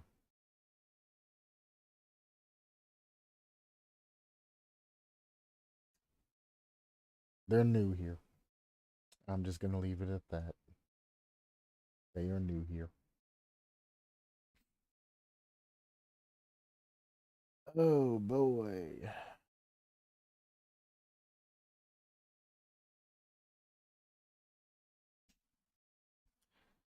Killer, the magician, tall, Tear radius 32. Base movement speed 4.6 meters per second. You know what? At least you took the time to look at other people's posts before you tried to make your own. I will give you that. But there's a lot of people that just come on and start putting down regular ass, just random bullshit that makes no sense when they're new. Because I generally would recommend you look at other people's works so you can get a feel about what you need to put into your own post, things like that. Then look up things about the game and, kind of perfect your creation. Obviously, it's new, so I'm not expecting much, and it's very short because he's new. So,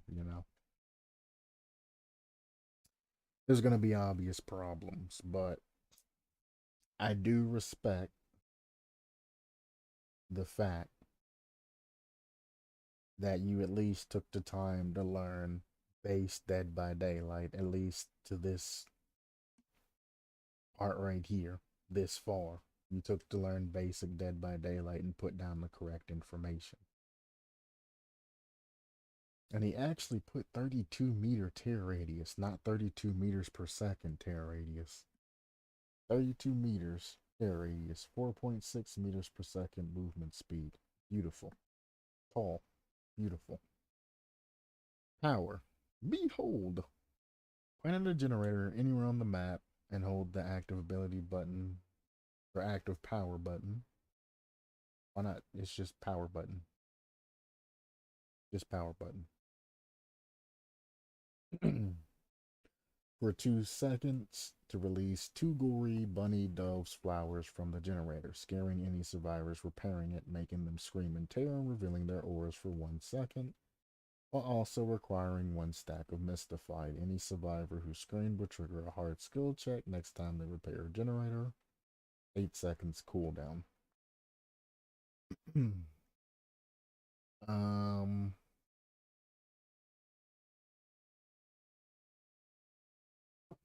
Couple of issues. 2 seconds activation to 8 seconds of cooldown. So every 10 seconds, you can interrupt a survivor working on a particular generator. Obviously, the problems I'm going to have with that is perks that are associated with it that'll prevent a survivor from actually, working on generators, dead man switch, things like that. If a survivor stops repairing a generator, they're forced off the generator and it's blocked for X amount of seconds. That being ran with dead man switch or anything like that, kind of becomes bullshit. And makes this killer very exploitable because, well, I mean, there's only an 8 second cooldown, so every 10 seconds you point at a random generator, and if you get lucky, you not only get survivor screaming and or reading that you don't even need. 1 second or reading means nothing. You already have the scream location. Get rid of the or reading. And you get whatever this mystified is. What's going on, Galanonim? And you also give them a hard skill check the next time they repair a generator. So, again, any survivors that are working on any generators when you're running like Dead Man Switch, I'm pretty sure that's the correct perk, you can literally just point at a generator and block it. Huge issues. Very exploitable. I'll double check. I'm pretty sure it's Dead Man Switch. It's the Death Slingers perk.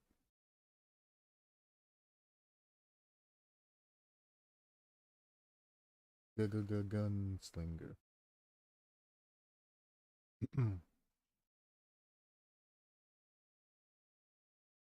Mm-hmm. After hooking the survivor, Deadman Switch activates.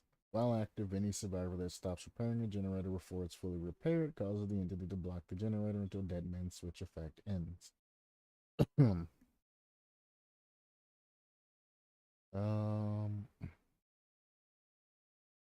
don't believe that is the updated version of Deadman Switch.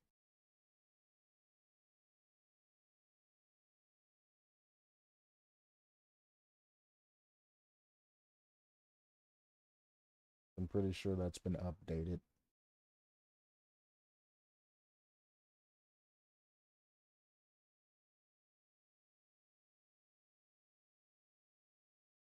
Um,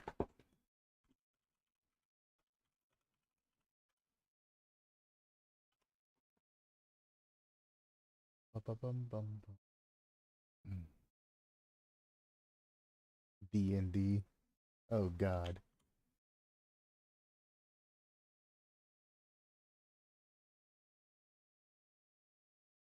Uh,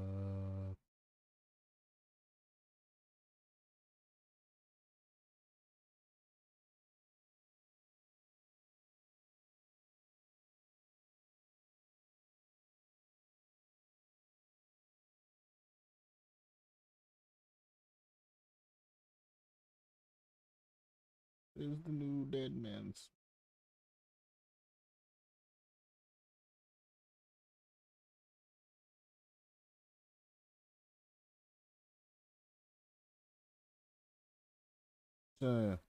They removed the obsession and made it to any time. Any survivors. Okay, okay. So that is the wonderful. All right, I knew it changed. I thought it changed different than what it is. So you have the ability to knock survivors off of generators every 10 seconds, and after every hook, you can stop a survivor from literally working on their particular generator by pointing at it and essentially bopping it. The problem you have with that is you can have Scourge Hook perks that get rid of gen progression. So you would have this, whatever the Scourge Hook perk is, that gets rid of like 18% or whatever it is after you hook somebody on the most progressed generator. You have the one that blocks that particular generator. You have this killer's power that can just point, which would be an instant activation for Dead Man Switch. They can then run either Ruin or Pop Goes the Weasel on top of that to double down. I would recommend Pop Goes the Weasel because you can go directly over to that generator and kick it when it runs out and instantly regress it. And then just continue to harass that generator as you're chasing the other survivor or keep knocking them off of it, etc., etc. Um, and as your fourth perk, I mean, you can run like Dragon's Grip or a whole bunch of other different gen perks or anything like that.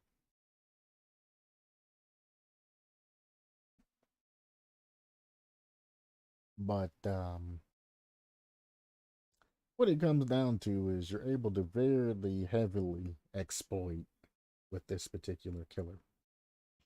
Especially if you're running a heavy set of perks like that and you're just forcing 3 gen situations because you really don't have to do anything. And you can literally just go chasing after somebody, bam, pop them off of that generator, do whatever needs to be done, and continue to do what you do every 10 seconds. Bam, bam, bam, bam.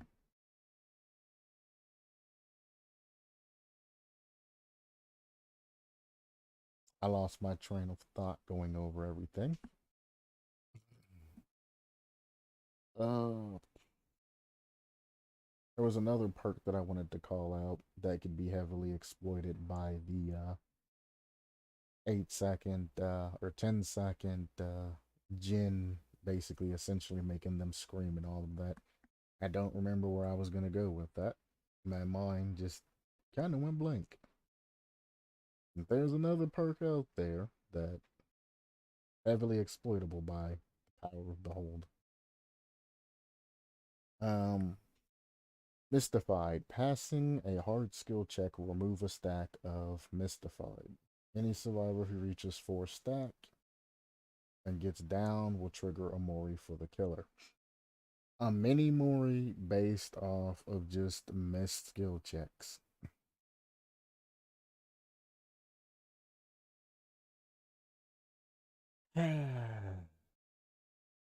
Stop the mini Moris, stop the mini Moris, stop the mini Moris. You might be new here, but god damn, the first thing you do is fuck up and talk about mini Moris. You know how easy it is to get survivors, well, new survivors, to miss 4 skill checks. A new survivor will miss that shit generally by themselves, and that's the end of it. You don't even like. Now imagine Huntress's Lullaby, or for even easier, the Sadako, the Onryu, or the Oreo. Sadako and her rapid skill checks at the end of a generator that need to be completed. Back to back to back to back. Do you understand how easy? I mean, you can have overcharge for the doctor's perk, mixed with Sadako's perk, mixed with all kinds of other, Huntress's Lullaby, and it's not Overwhelming Presence. The other one, Tremendous Force. I don't remember what it's called. The one that makes skill checks harder when the killer's within terror radius of. And my Windows crash. When the killer's within terror radius, it makes skill checks harder and appear more frequently. Let me check my recording and make sure everything didn't crash with Windows. No, we're good.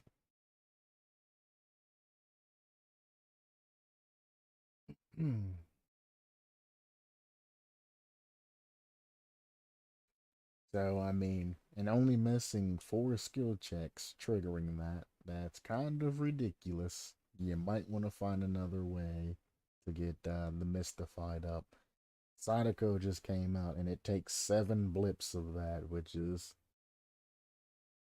nearly impossible unless you have a stubborn survivor that just doesn't want to deal with tapes or just don't know about tapes. Generally, that's how you get those easy Moris with Sadako. So you can probably, if you play hard enough, get about 1 Mori a game with Sadako. This makes it, if it's a low level lobby, you're going to get multiple Moris. If it's a high level lobby, it's probably not going to even be worth your time even going for this. So you have, it's way too easy on the low end, or way too hard on the low end, and done, it's negligible on the high end. Also, you're literally just taking Sadako, making it 7 down to 4, and then doing the same thing. You obviously don't want to take from a new character. Let's see. Killer perks. Showdown. Dumb. Not even gonna go over that. Grand finale. Never mind. Attention, please. Whenever you damage a generator, increase the frequency of triggering a skill check on that generator by probably be more like 10% for 60, 70, 80 seconds. Well, if you're damaging a generator, it's impossible for it to be 80 seconds unless that regresses all the way back to 0 when you kick it. So it's nearly impossible to get 80 seconds. So you might want to stick your upper limit at 60 and make it something that's actually worthwhile. Survivor, sleight of hand. You can look inside open chest to swap a depleted item you're holding for a new one. Isn't that normal Dead by Daylight? The normal or the new item has a random rarity and 2 random add-ons. You're taking Aegis perk and you're taking build Aegis, wow, Ace's perk, and you're taking build the last, and you're combining the 2 together. No. Invisibility trick. Active ability button to become invisible. No. Overwatch. If you're the obsession, the further survivor from you has your aura revealed to them. It's called a key, or a key, the ring.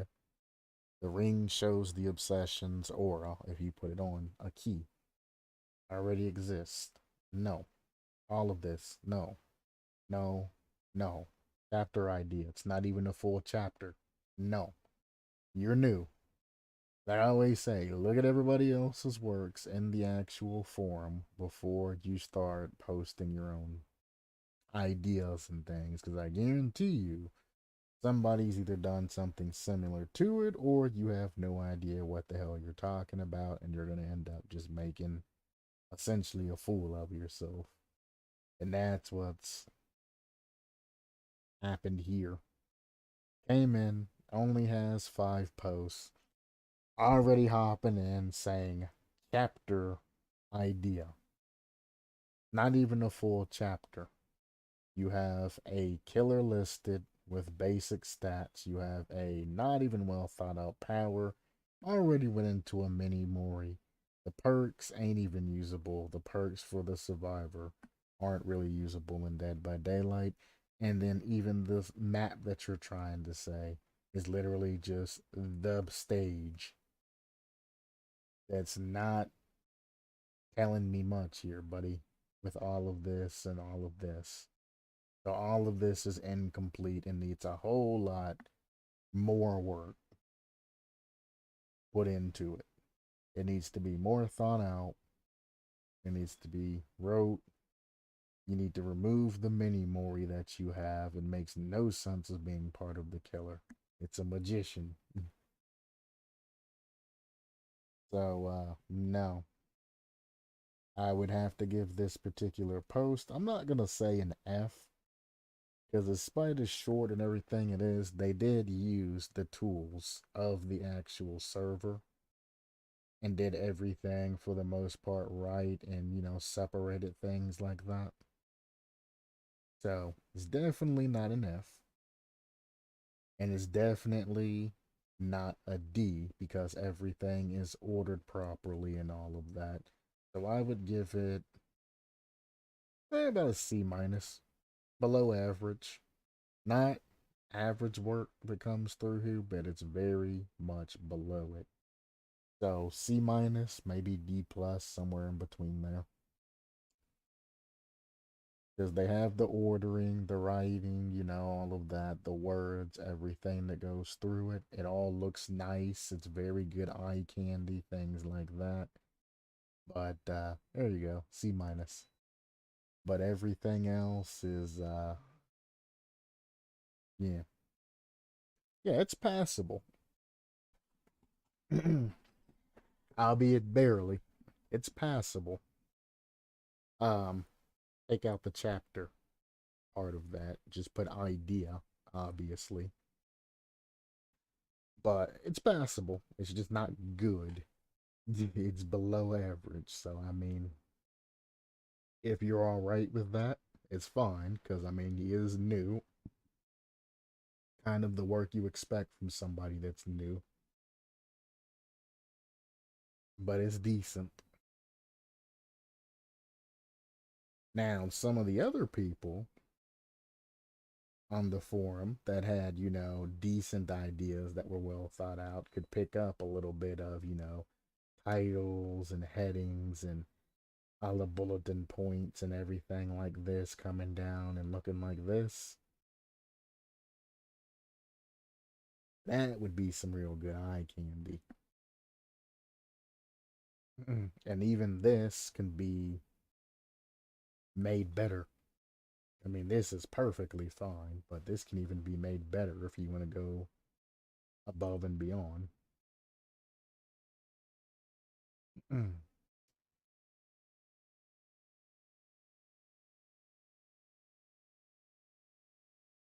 Ooh, boy.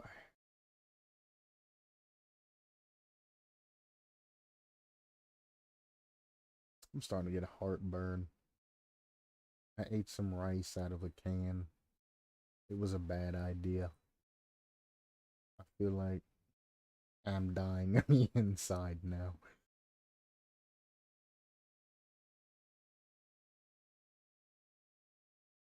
Alright.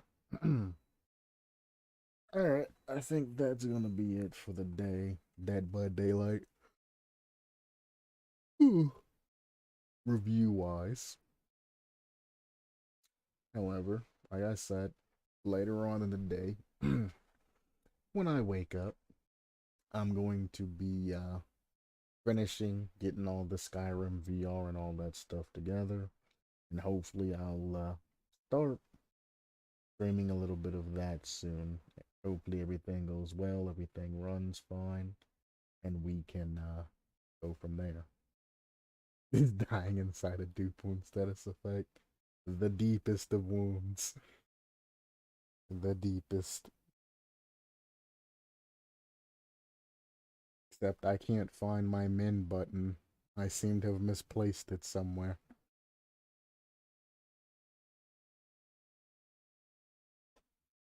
Oh my. Never eat. What does this say? What does this can say? It is chicken fried rice.